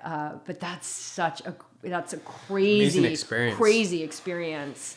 But even after I had that, the interesting thing is it took me many years to realize I'd had that, because I shoved it back, Yeah, and so because. You didn't know what was happening. But then when I realized, oh yeah, it's there, I was like, well, what else is there that I'm missing? What if I focus my attention on just being right here, right now? And so the thing is about that experience, though, is like, as much as I'd love to be in that state again, I don't have to worry about that, because it just is. It's not like it's going to go away. It's not like that was a one hit, We're all part of it. If I don't know that, then I'm missing the point, I think. And you had that oneness experience, and that's really cool. And you had that surrender of what it feels like to die. And I've also had that experience of surrendering to what it feels like to die, and experiencing the last breath. And this was just through a ceremony that I was a part of. And when I came out of it, I was like, I am not scared to take whenever that time comes. Yeah. I know exactly what to do now. And it's all about surrender. It's all surrender, about surrender in that moment. And surrender doesn't mean giving up. No, right? Surrender's not about. Because I always think that's when we talk about it, I feel like that's the first thing. Especially like, go for take a nap. like not trying. When somebody told me, being a Marine, they're like, oh yeah, you just need to surrender. I was like, surrender? That's the last thing we do. Like, you must be high, Seriously, And don't forget, I'm the daughter of a Marine, so I was never taught how to surrender. Here's how you surrender, Jess. Yeah. Right, Here's how you surrender. You win everything, Jess. You will win yourself every through. conversation. Yes. You do whatever it takes to And be you on were top. like that, and for I sure. was like Yeah. that. I was really Yeah. good at that. Oh yeah. My parents are amazing. They wrap me in love all the time, but I was never taught like the surrender or really even the compassion or but I was like a Marine in training. That was me as a kid. And I love that because that's given me a lot of will and discipline. But like now we're directing it in this way that's even more powerful, I would say. Yeah. So, go ahead. No, I was just saying, like, now it's like, I feel a lot more free to to be with that. And just like it's always here. Like I don't have to worry anymore about chasing something or becoming something or getting to a destination to have that salvation, to have, it's like it's here right now. It's totally. That's beautiful. That's such a gift. All right, so you come home. Yeah, come home with all your baggage. Yeah, with all my baggage. Yeah, nicely packed. But you don't down even know. deep. You probably don't have no idea about what you're carrying inside. Well, and just exactly. I was like, well, when I get home, the war is over because I am in the United States where it's peaceful. Yeah. And, Going back to Walnut Creek. Yeah, going back to Walnut Creek. And exactly what you think about it, it's like that. If you picture Walnut Creek. Sounds it's amazing. Just like that, yeah. But I get back, and I'm still in for another 6 months, and then it's this big honeymoon period of getting home. We're like, yes, I see my wife. We're just dating at the time, and she gets here. I'm just putting it up. And it's like, it's powerful. It's so powerful. Because I'm like, this is great. I'm with these people I love, But then, like you said, that stuff I packed away starts showing up, How is it showing up? At first, it was showing up with, I thought I was seeing things, I'd see, some of these people we had fought with in the houses kind of peering out of the bathroom in my room, and I wasn't totally sure, or I'd see someone like maybe sneaking behind bushes. I've seen the things that weren't there, so there's like slight visual hallucinations, and I'm like, kind of trying to shake it off, or maybe if I just drink more, I won't have these, and so just trying to really push that button, and like, well, just do this more and more and more, and I'll never see or feel or know anything. But then it's starting to show up, especially after I get out and I go home. And now I'm no longer around these guys. And so like my security system, like these guys that literally had my back are gone. And so now it's just me. And even though I'm in Walnut Creek, my spirit is still fighting a war. And so I'm having this complete clash of reality. Like I'm watching people laughing and smiling and the sun shining and there's no bombs going off or gunfire. But inside me, I'm ready for something really bad to happen. Well, your nervous system did not know that the threat was gone. Exactly. That's what happens when because you were sympathetic nervous system for 7 months. You were fight or flight for actually you were just fight for 7 months, and probably even in all of your training and everything, like really mentally preparing. And right. The nervous system doesn't know. When we go in for surgery, the nervous system doesn't know, like, oh, at 3:00 I'm gonna get my tonsils removed. So when we go under and that knife cuts in, the nervous system says, I'm being murdered. Yeah. It doesn't know. So when you came back and you're in Walnut Creek and everything on paper looks like, oh, he's back in Walnut Creek and he's got his lady and this is amazing. Yeah. Your nervous system is still like, there's somebody in the bushes. There's somebody coming up behind you. Yeah. Very much you were still in battle. Right. And then like the downward spiral started really hard. Because at least in the Marine Corps, I had this stability of people expecting me to perform and the responsibility of taking care of the Marines under my command, just my squad of guys. But now, really, I can just show up and go to class. It doesn't matter if I don't go. I mean, there's really no consequences, And so I'm having all these thoughts and feelings that I don't want to have. And so I'm just like pouring as much booze and, cannabis onto it as I can, and pills, some cocaine, just like, let's just, whatever, this isn't working, let's have more of it. And then, of course, as I'm using more and more, I'm doing things that are totally against my values.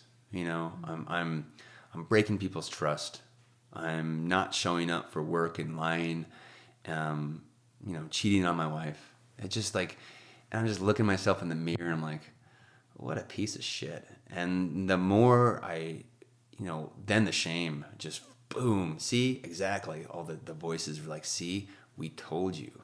We told you were worthless. Given enough time, you would do this.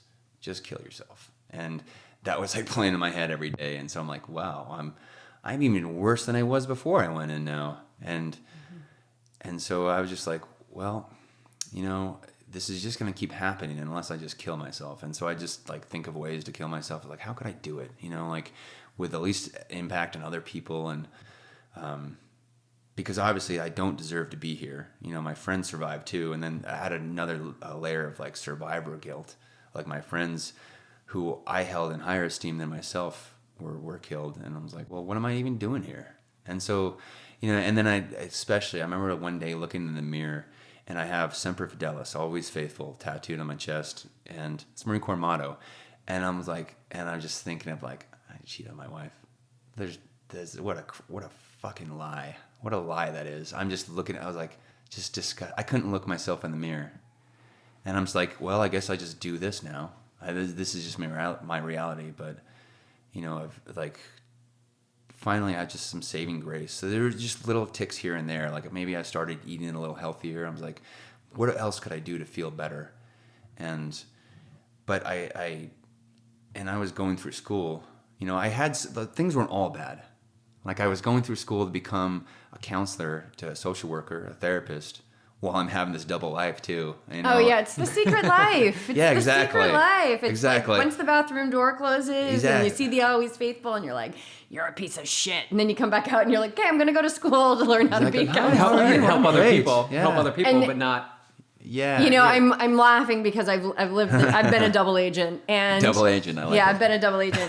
I'm laughing at it because I can look now at the insanity because it's really insane. It's really insane. But you know, I know that people are living this now.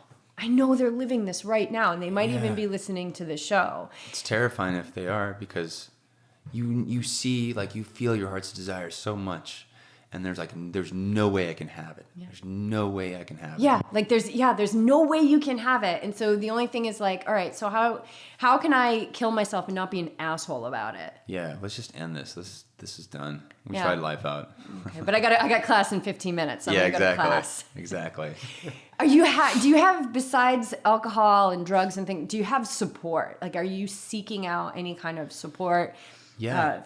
Therapy, anything? All along the way, you know. I had a neighbor who was just like, every time I see him, he's like, I know, you'll tell me, you'll thank me for this. But a Vietnam vet, a neighbor of mine who was like a scout leader and a coach for sports teams, and you know, his son and I were about the same age. He brought me to the place I work now, the vet center, and he's like, you look like I did when I got back from Vietnam. I go to this place and I talk to people, and that's okay. And since I trusted him, and it was like, oh, this guy has seen a lot of combat, you know, that's like the measure I had, is like, the more combat you've seen, the more legit you are, you know. And I trusted him, and he's like, this is okay to be here. And so I went there just out of respect for him. I was like, I'll try it out. But I mean, it was hard because like the tending to one's spirit or even emotions is seen as a weakness within the military, because you're training to go to war, and you can't have feelings when you're fighting. When you can't. You have to just push it away. You gotta soldier up. It's perfect for survival in those situations. It's terrible for living, for being fully alive. So like, I didn't know how to live when I came back, and I was trying to apply that to it.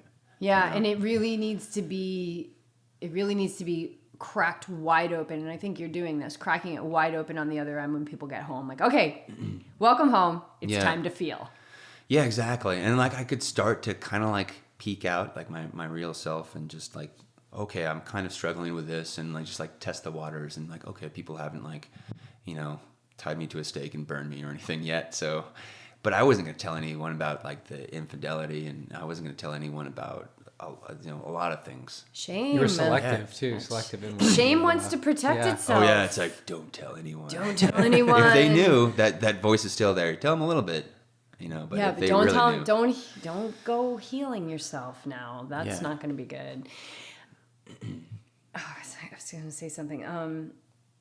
Oh, I know what I was going to say. What you had talked about, like eating better and things. What did you have a rock bottom? Like, did you have a moment where you said, I don't want to do this anymore? Because obviously you're here and you don't look coked up. So I think things are going better. Yeah. Well, as we're drinking raw Coke, and you brought us apples and bananas. So amazing. What was the moment? Do you remember a moment or a progression that started to take you out of the darkness? I'm trying to think. It wasn't an all of a sudden thing, but I think when I was faced with the full truth of like what it means to really live. And so right when I started, I got my job, I'd finished school barely, was still using. I joined this group, and it was kind of a service that was provided by my vet center. And it was kind of a weird hybrid of spirituality and therapy. But the basic message was, your heart will know what's right, and you have the choice to follow that which you know, which no one can fully tell you. You'll just know it. It's not like a written down set of instructions. You'll just know it. Or you can just deny that and walk away. And when I was fully saw like, oh, yes, I want to live. I want to be heart-centered. I want to follow what I know is right, because I've had those moments. I've had those connections with my animals, my grandparents, my wife. But I knew what the cost was, so it was terrifying. I was like, I'm gonna have to come clean and just like stop hiding. So then I was like, I mean, I've been married to my wife for 4 years now, and then I told her one day, I was like, I don't know, there's no good way to do this, but I can't live this lie. And so, I just kind of dumped it on her, though. And I was like, look, this is what I've been doing. I've been hiding these things. I've been hiding, she knew I was drinking all the time, probably not to the extent. She knew enough to know that I was off the rails. And then I told her about, infidelity. I was like, look, I'm sorry. I've been telling myself I'm just how much of a piece of shit I was. And then I do things to prove that. And then I use again, and I do things to prove how bad I was. And I know I've hurt you. And this is what I'm doing. I want to be honest with you, though. I can't be dishonest. I can't at all. And so that was things were really shaky from then on. She's like, I don't even know what I can believe about you. I don't even know who you are. Literally, she didn't know who I was, because I had broken trust. How do you reestablish that? It took time, a lot of time. I just said, whatever, this is the unknown. Like, I knew I had to do it. It's terrifying, though. I was thinking, man, if I could just go on another deployment, I'd rather do that and then have this conversation with my wife. Because as I told her that, and as she's like, I'm leaving, and just walked out, I just felt myself, it felt like I was dying. And it felt like I was like, well, here you go. You finally opened up, and of course people won't want it. But I was like, I knew that just needed to be done. I don't know why. That's the weight of your actions. That's what you're feeling, the weight of your actions. The weight of my actions. And when we numb out and we pull the veil down and we pretend that we're not moving through the world the way that we actually are, we're not feeling the weight of our actions. And so that's like waking up. And what's so cool about this story is there was that, our true self is always in right there, like rooting for us, going, come on, just tell her. And knowing that she left and she might never have come back. Yeah. And you had to take that risk, but that was the weight of your actions, because every action we take has a consequence. Right. And unfortunately that was the consequence, but she did come back. Yeah, exactly. exactly. You guys are together, yeah? Yeah, she called me the next day from her parents' house and said, look, this is it. We can work things out. But if you have one more drop or one more joint, one more any kind of chemical like that, it's over. We're done. And I wish I could say oh, of course I'm going to do that. But then this fear was but I'll never feel good again. It was there. So I know I hesitated. I'm like, yes, I'm doing that. Because I knew I loved her more than that.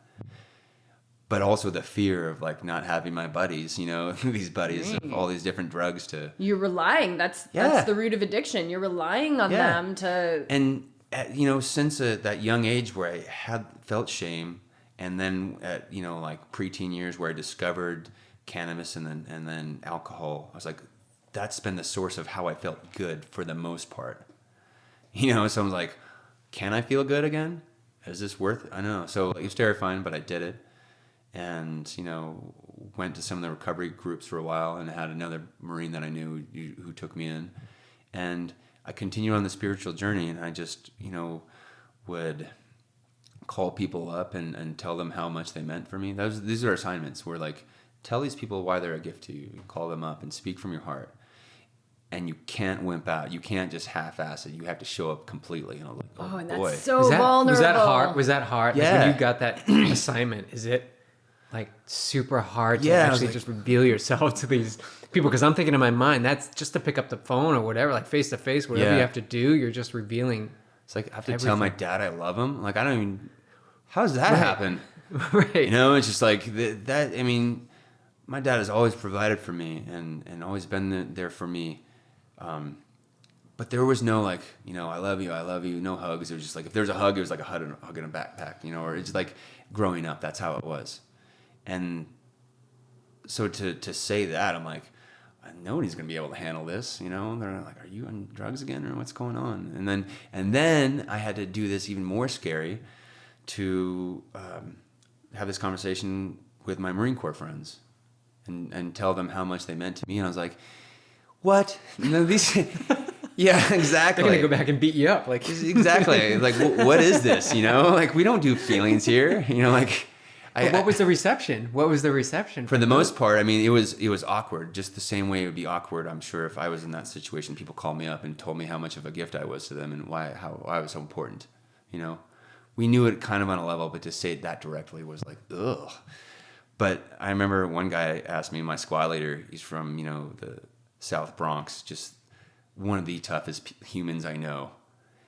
I called him up. He's like, are you about to kill yourself or something? I was like, no, I just wanted you to know this. He's like, all right, yeah, you're cool too, man. All right.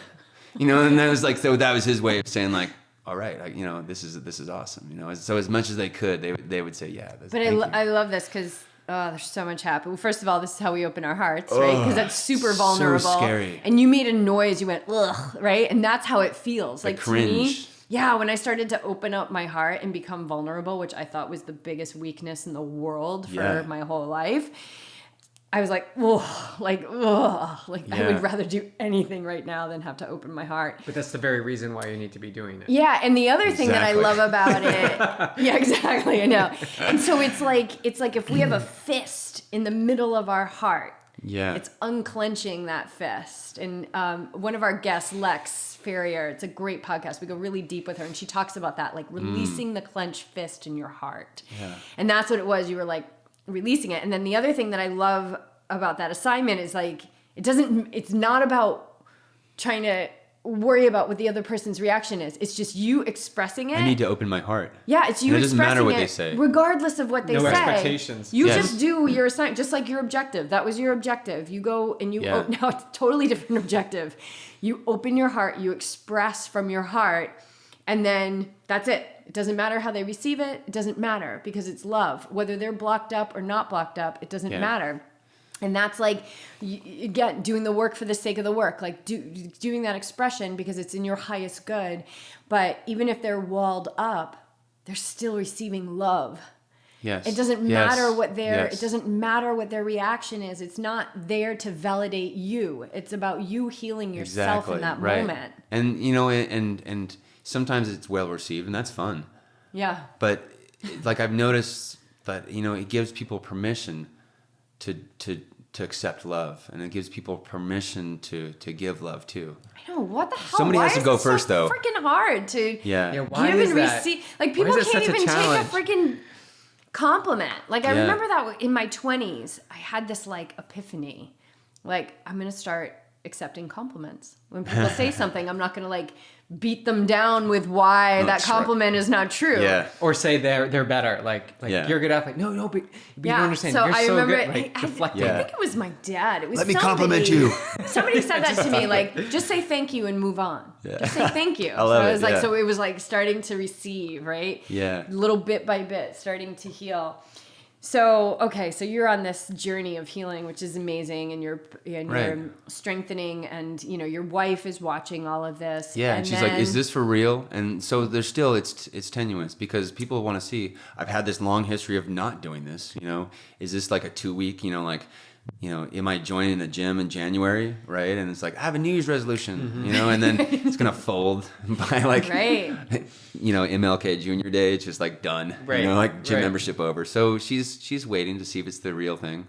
Is she the one that kept you on was she the one that kept you on track to staying true to what you said? Yes. Yeah, she is. And then, I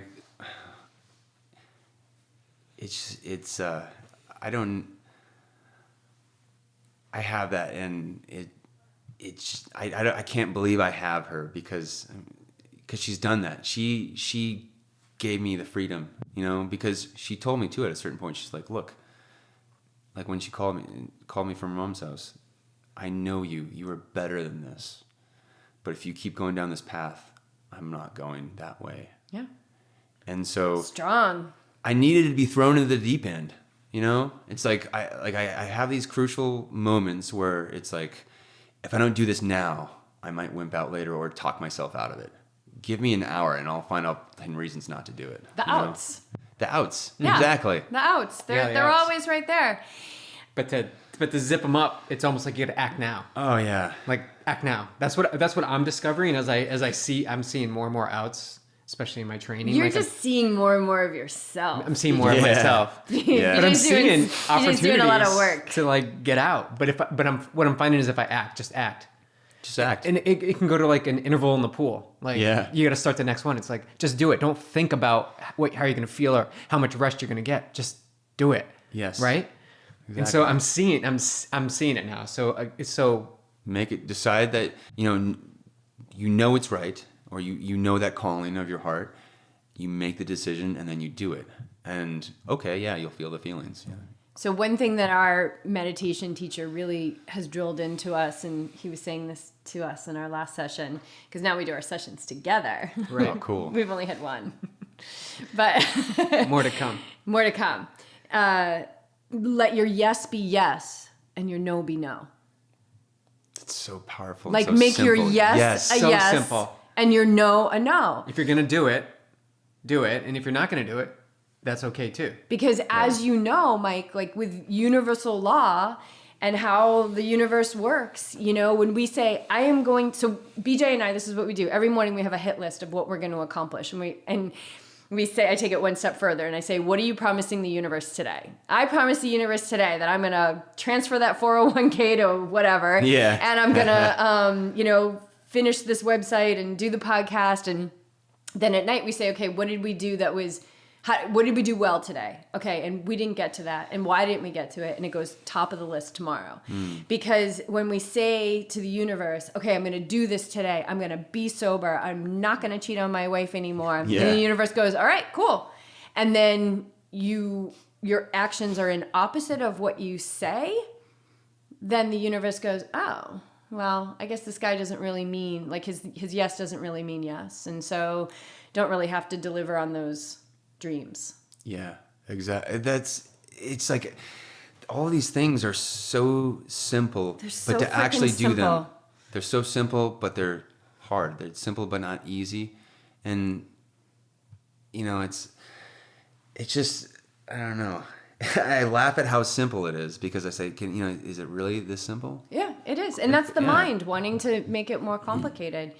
Okay, so you're doing all this healing, heart's open, but there's still a lot of stuff inside. So what a great way to start really processing the pain than to start doing Ironman. Oh yeah, exactly. When does that come in?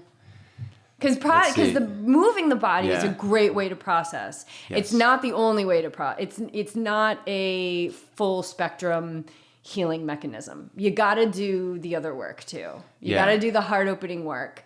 It's not just about pushing through and enduring, but it's really great way to process. I think what happened was I turned 30, and for my 30th birthday, I'd been, drug alcohol free for better part of a year. And then my friend gives me a registration to a half marathon.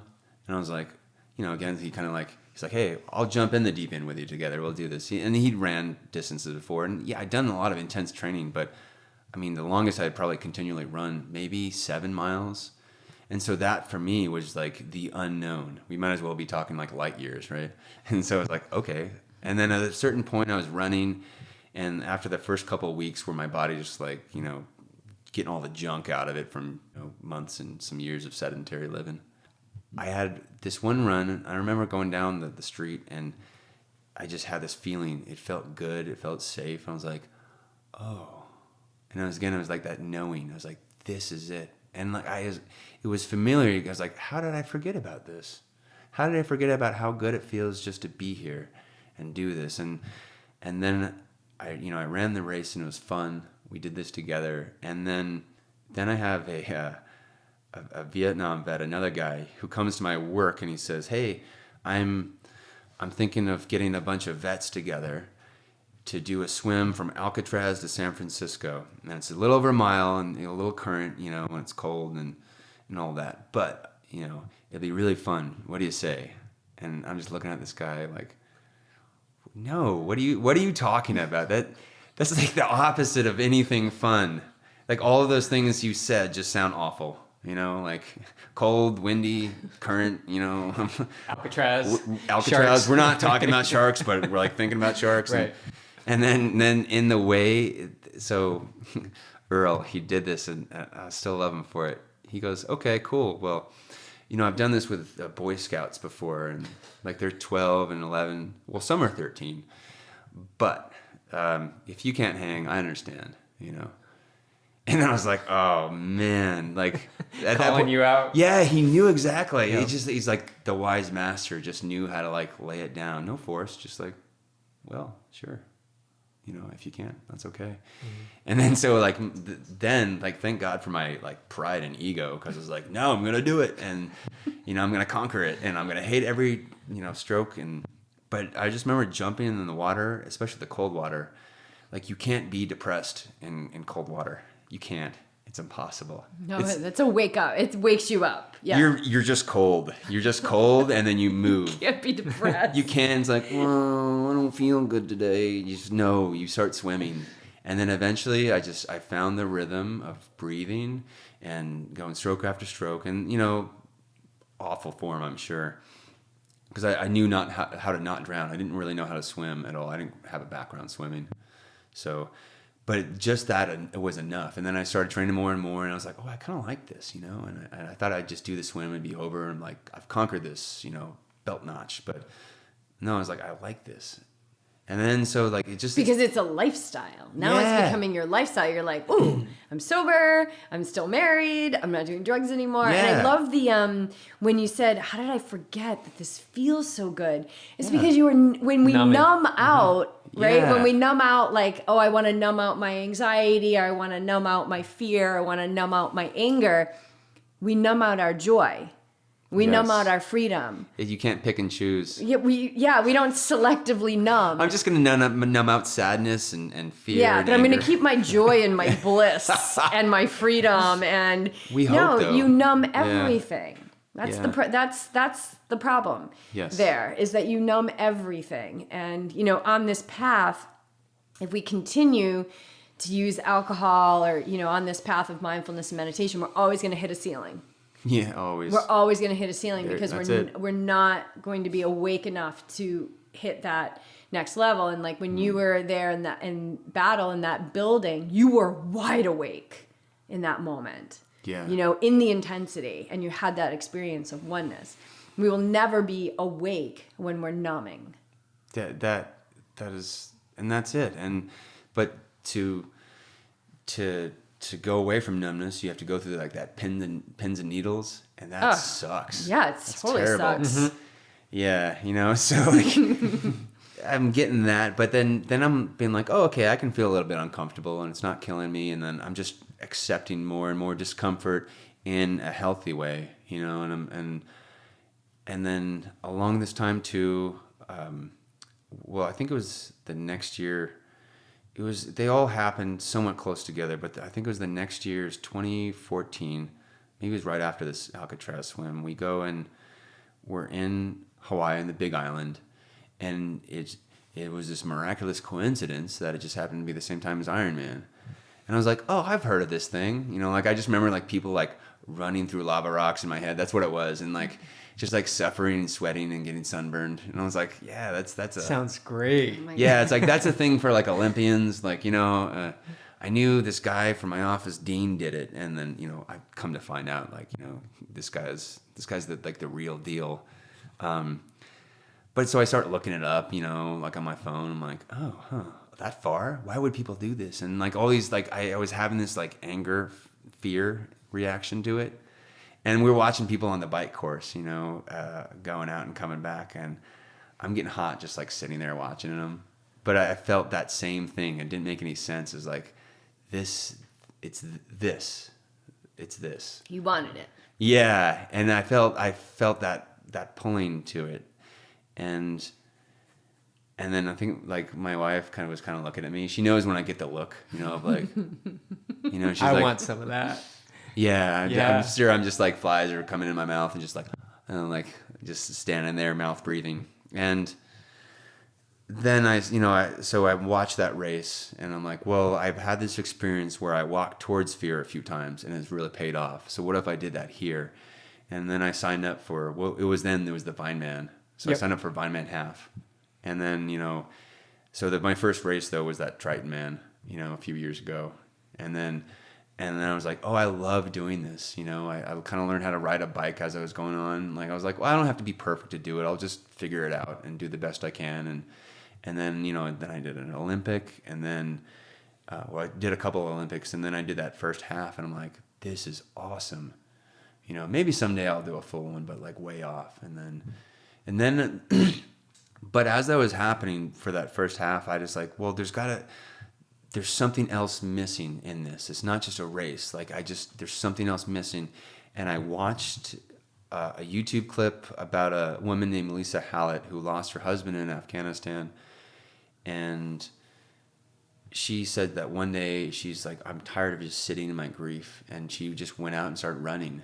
And I was like, oh, yes, like that, like I knew there's something to this. And then she was running races in his memory and like talking about him. I was like, what if I could talk about my friends? Because like that was still like seal that door shut because I didn't want to. It was just pain. All the memories, friends, and you just didn't pain. have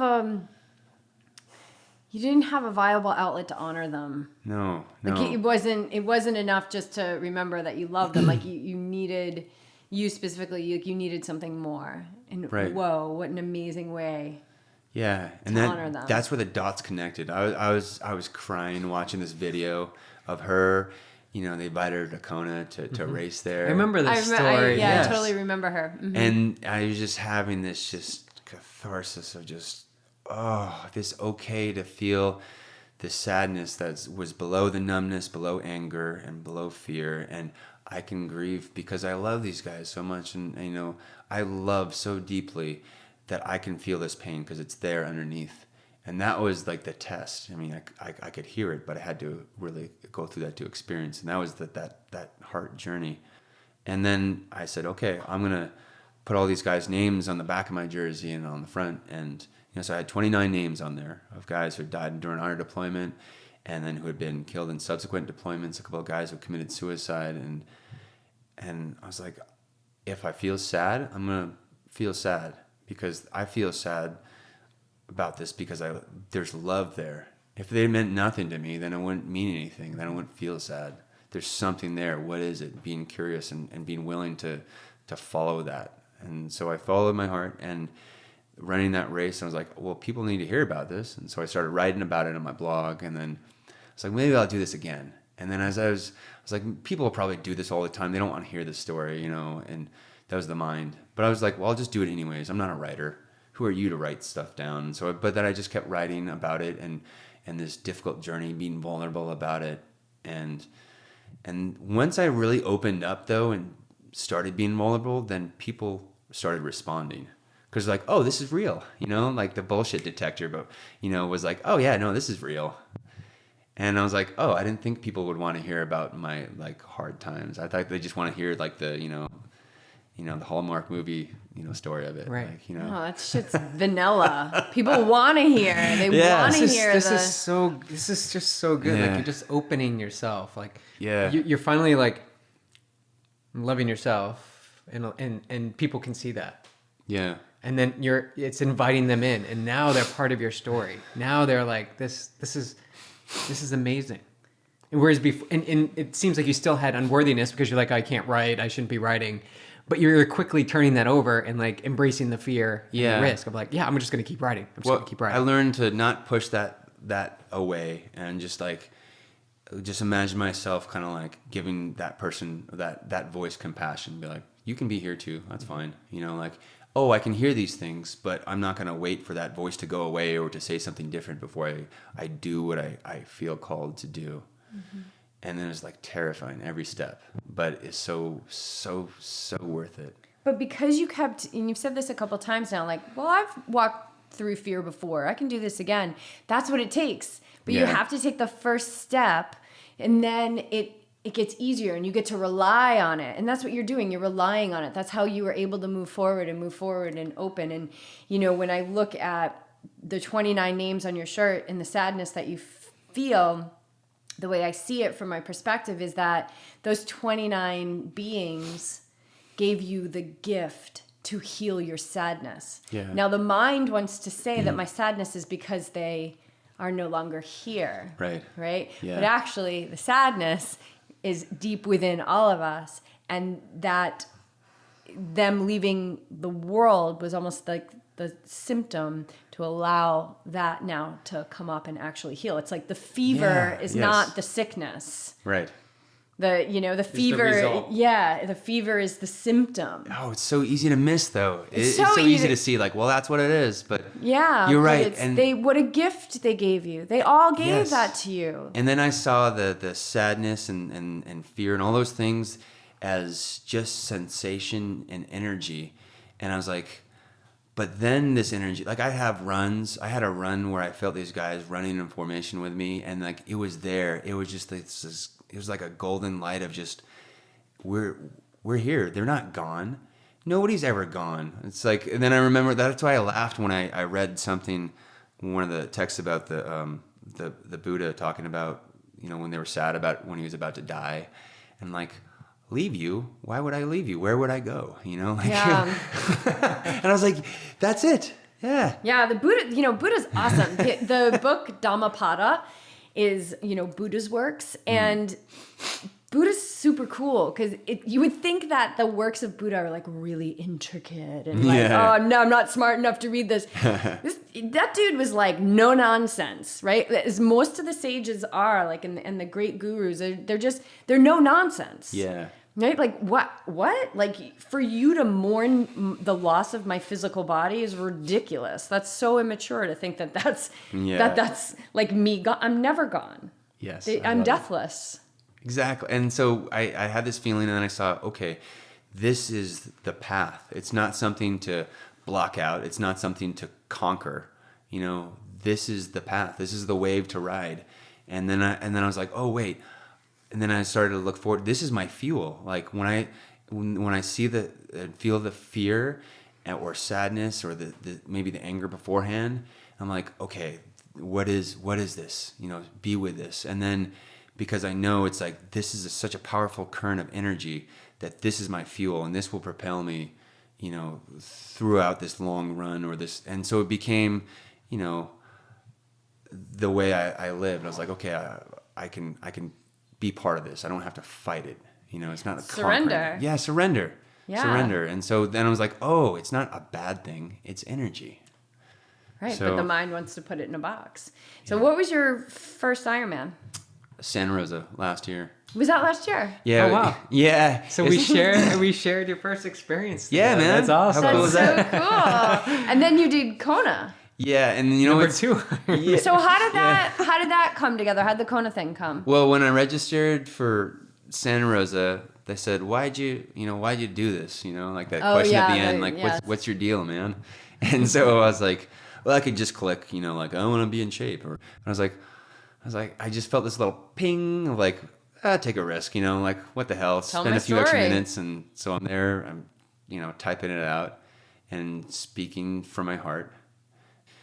And I sent that off, and then later on, you know, they kind of gave me a call. They're like, "Oh, that's pretty neat that you said that. You know, we want to maybe, you know, give you a platform to talk about this, and you know, let you talk about this on maybe a podcast somewhere or in a newspaper article." And I was like, "Oh, cool, all right." So they were planning this big surprise. And then finally, it was 2 weeks before Ironman Santa Rosa. It was about to drive up to go do this big river swim up in Portland.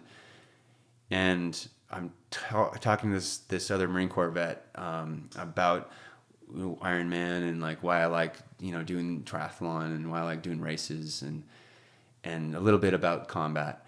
And he's like, yeah, that's cool. Well, I bet that you wish you had like a bigger platform and, kind of like a bigger stage where you could really tell people about this. And just like, he set the trap and I just walked right in. I was like, well, this guy doesn't know what Ironman's like, because the only way you do that is you go to Kona, and that's like for elite people. I'm not at that. I haven't even done one yet. So like, I'm trying to like, all right, dummy, like I'm going to explain to you like how far off this is. And I kind of explain it to him. And he's like, oh, weird. I mean, that's interesting, because I'm here to tell you that Ironman's inviting you to Kona this year. And I'm just like, what? I mean, what? Like it just, boom, now this is your life. And I was just like. Yeah, so what's your initial reaction right there? I was like, don't fuck with me, man. Don't. This is not a cool joke. You don't know what I've been through. This is not a cool joke. Like, they don't have to pretend like it doesn't mean so much to me to get there or like see that, because I've seen it, And so I was like, oh. And then it's just like, oh my God, and it just starts sinking in. And then I'm thinking like, this is because this is the story. This is how I can tell people about like how to really live and have that walk that warrior's path, or have that heart journey of opening up.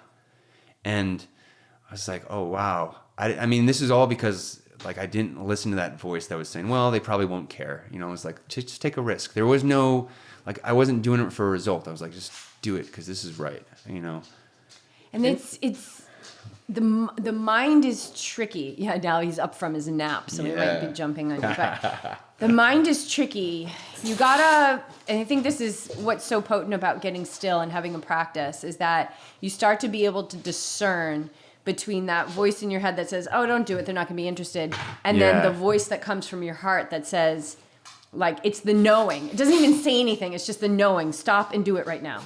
Yeah. Stop and do it right now. And it's like when I talk to people too, like I'm late, to go somewhere, but it's like, talk to this person. No. But then it's just no. He just says that all the time. Yeah. Like just showing up in the moment. Like if you're kind of, you always come back and you're like, I just had the most amazing conversation. You're like, and I could have just been like, oh, hey, how you doing? You do that all the time. And you have these like epic conversations where with you just random strangers. touch a person. And those are always it. That's always it. It's Yeah. usually not the thing you're going to. No. Like that was just the vehicle to get you to this, random chance, coincidence in air quotes, right? Right. And I was thinking about, this is so funny because we had talked before about us meeting up at Super Frog last year. Yep. And then it didn't even occur to me, and I probably walked right past you. We were doing at the we information were like booth. running the info booth. Yeah. But that was perfect because you guys met up. It was with Marianne. Lakers, right? And then if you went up to the info booth, we probably wouldn't even have seen you because we were so engrossed in her crazy story. But that was like my plan. I was like, oh, I'm going to meet them, and then we're going to do this. But that it wasn't. Then we didn't. Yeah, and then when I was listening to that podcast with her, I was just laughing. I was like, yes, this is. That's why. Yeah. That's why. That's And that's why. the same reason why you were watching Kona that time. Yeah. Like you had a connection with Kona. You had a connection. You were there watching the race. Yeah. And what was it, a year later or 2 years? That was 2014. So. Yeah, and then 3 years later, I got to be there, and then the voices were still there. Like, who are you to be here? Like. Oh, of course. And then I'm like, that's okay. I'm here. But that's so awesome. Mm-hmm. That's the thing. You notice them. Like they're not going to go away. Like these thoughts don't go away. They don't disappear. They're still going to be there. And we talk about this in our yoga classes. Like the thoughts are always going to be there. It's like, are you going to invite them Just in? make friends with them. Yeah. Just make friends with them. Yeah, don't get mad at them because getting mad at them is that's that negative ego energy. Because as long as we're in a body, we're going to have those weaknesses because that's the weakness of a human is having this mind that comes in and wants to talk and the self-doubt and all that stuff. And we're always going to have that, but like, better now. I know better now. That when I hear that stuff, I'm like, oh, God, you're back. Okay, fine, right? Like, That's cool. You Come here, voice. I'll you give want you to a come hug. and teach Come this here. yoga class with me? Come and teach the yoga class with me. But you're not going to teach the class. Like, you're just going to be right there, and you can be in my head and you can do whatever you want. But I'm going to continue to connect with my breath. I'm going to continue to see the beings in front of me that are there to, learn and move their bodies. And, so we're not immune to it. That's going to continue to show up, but you get more skillful. And this is what we talk about with, like, in the groups and stuff. Like, you just get more skillful at living this game of life. Like, this is a game. Right. We're here in a school. It's like, I'm not getting past this. Like, I think starting with a meditation practice, I was like, okay, eventually, when I started, I was like, eventually I will get past this. And then I'll just like be and have a clear mind, and I will not be bothered, and I will not. No. But then I can just, it doesn't stop me, and like, it's like, okay, hello. And then come back. And then. So you've got a pretty good practice now. So you had been meditating on and off, and you'd been listening to our podcast, and then you joined our first M21 group back in November. And then it's so crazy because now we're in our fourth, and we're going to keep doing them every month. Yeah. And so where is your practice now? It's just about every morning. It's cool. Like, so I wake up, and then I take I was 5 minutes, but now it's down to 3 minutes because it's about the same amount of misery. But a cold shower, freezing cold. And that's where it starts. And I just like, you're like, just relax into it. I can't be depressed in the shower. Why is that? Is this I'm curious. Well, first is because I was like, okay, well, I have to get up at like 5:30 or 5 to train. So if I'm meditating before that, I'm going to need to get up earlier, and I might be tired. How do I wake up? And this will wake me up. Yeah. And so, it wakes me up for sure. I so know that. You're like, all right, I have to be on the bike by 5:30. I need to, be able to eat, and then reverse engineering. Oh my like God! The day plan. Every single night I start going backwards, and BJ's like, "What time?" I'm like, 4:10. He's like, "No." I'm like, 4:10, dude. That's what we have to get up so we can do our meditation. And the 4 o'clock hour is often here. But it's a training effect too. Is. It's a training effect. The Wim Hof, he's exactly the cold therapy. Sid Garza, who we had on the podcast too, is doing it right now. He takes a cold shower, and I love it. It has effect on the body and the mind, obviously, because it gets you going. It'll wake you up. Okay, so you take your 3-minute cold shower, which don't be ashamed of the 3-minute freezing cold shower. It worked up. It worked up to 2 minutes. At first, it was like, all right, just 15 seconds is straight misery, and then eventually, that tight fist, around my mind, or just saying like, I can't do this, started to release, and then I was like, oh, if I can get past 2 minutes, then I can make it to 5. You just gotta relax into it. Yeah, just accept it. It's no different than like the burn of the legs on the bike as you're doing a climb. Like, it's just a different sensation that the mind wants to label as different. But if you can relax into that, it's like, it's okay. This is fine. Yeah. Because the mind's there to protect you. Like, don't wear yourself out. I mean, from millions of years of, we might not survive if you keep it up at this pace, Right. So it's a great thing to have. And then if you can say, oh, it's okay, and then it is mental training for sure. And then I'm awake, and that's great. Awake and ready. Yeah. And then I'm sitting down, and sometimes one of my cats joins me. I'll just hear this purring, and it'll be sitting on me. But I'd start with a body scan and just noticing my body, and then coming back from thoughts to body, my fingers, hands, and just working my way up or down. And then just, one of you guys was saying just to focus on the pineal gland, the third eye there, and just feel that sensation and just be there. And that's hard. That's really hard.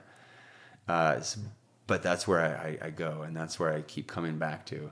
And then it's just an opening, It's one of those things like I don't know why, but I'm like, it's opening. I'll be here with it.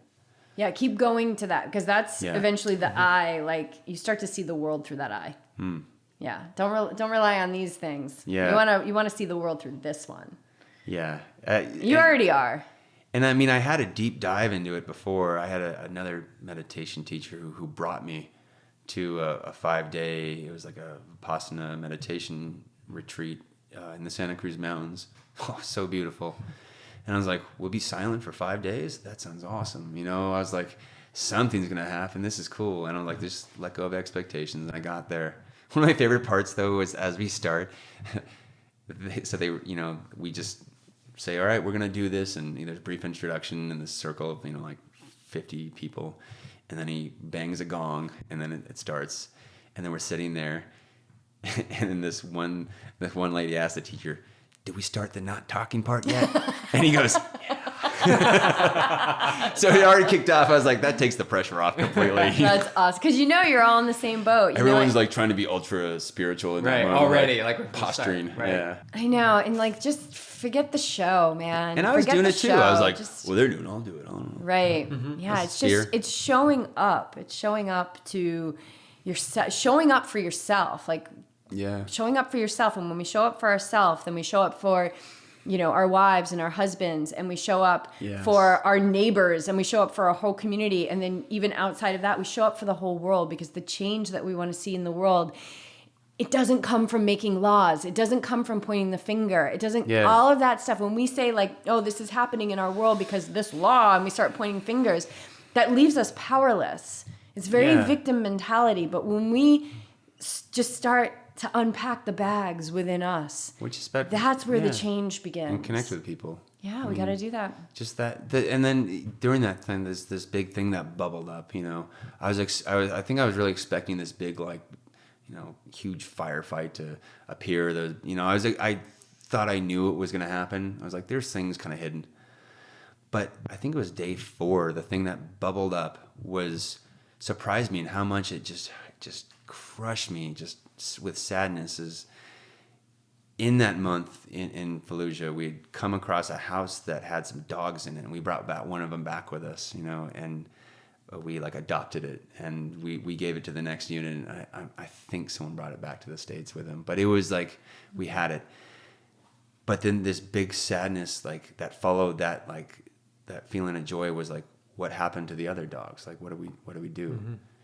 And I honestly, I don't know if we left them there. I don't know if we killed them. I don't know. But that feeling of that harm or neglect or whatever it was just the most crushing thing. And it just felt like this big bubble from really deep, and just poof, like sat there. And I sat there in this meditation, the sitting meditation, and just, just crying. I was just feeling it. You're just letting it process. I didn't want to feel it. I didn't want to think about it. It's awful. Right. Yeah. Yeah. But again, those dogs are giving you the opportunity to heal. Yes. Yeah. The dogs are giving you the opportunity to heal. So when we look at that and we see like an asshole in our life or somebody that makes us really sad, they're just showing us, they're giving us the opportunity to heal. When we look at like the horrors that happen to animals, when I feel myself getting like caught up in it, I know too much now, right? Can't pretend anymore. I pull myself back out and I say, thank you for the opportunity to heal. And I turn it into just this mass gratitude, because I know that all the horrors that I see in this world that are brought into my awareness are there to allow me to see what I need to heal. And so to flip that and turn it into gratitude and say, thank you, to those people that lost their lives in that school shooting this week. Thank you for the opportunity to heal. Yeah. Thank you for the opportunity to heal, because that's all this is. It's opportunity to heal and become whole again so we can get back. It's all the return. Yeah, it's that sadness, that vehicle, right? Yep. To that healing, that love. Yeah. So. And I feel like we could go like all night long, but we have a yoga. Are you coming to yoga? Yes. Oh, that's so amazing. Awesome. Yeah, and we're gonna have to boogie because we have to teach. Where BJ's teaching, I'm gonna take it with you. I can't wait. It's amazing. We use the trigger point rollers. It's yoga roll. Oh, cool. So good on our body. So I know our listeners are probably like, what did you just do? You just cut the conversation.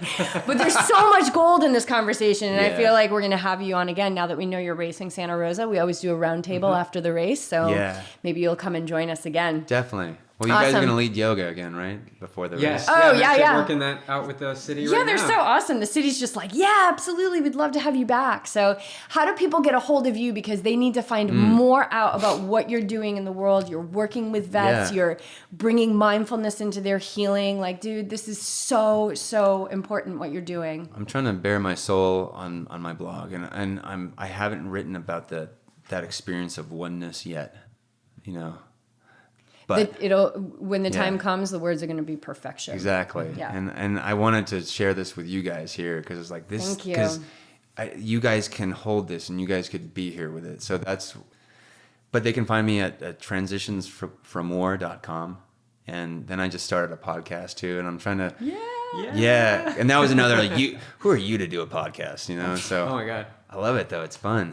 It is. And so like, all right, well, just do it and you know, fall on my face maybe. I don't know. But then, and with the podcast, I'm also doing guided meditations that I'm putting out there. And I want to do them, like I did one of just about feeling feelings, you know, seeing thoughts, observing, coming back. And then I'm going to release a bunch, maybe more about like pre-race jitters, about fear of getting in the water, maybe sports-specific ones.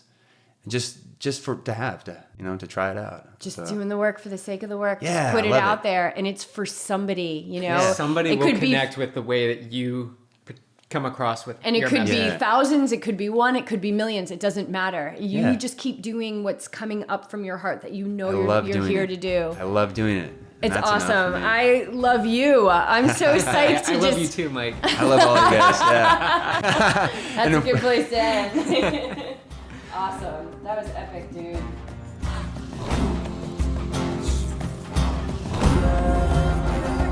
Thanks so much, you guys. Let us know what you thought of the show. Please share it with your friends, especially our military brothers and sisters who may be suffering in silence. Mike has since moved back up to Santa Rosa and started his new job with the VA.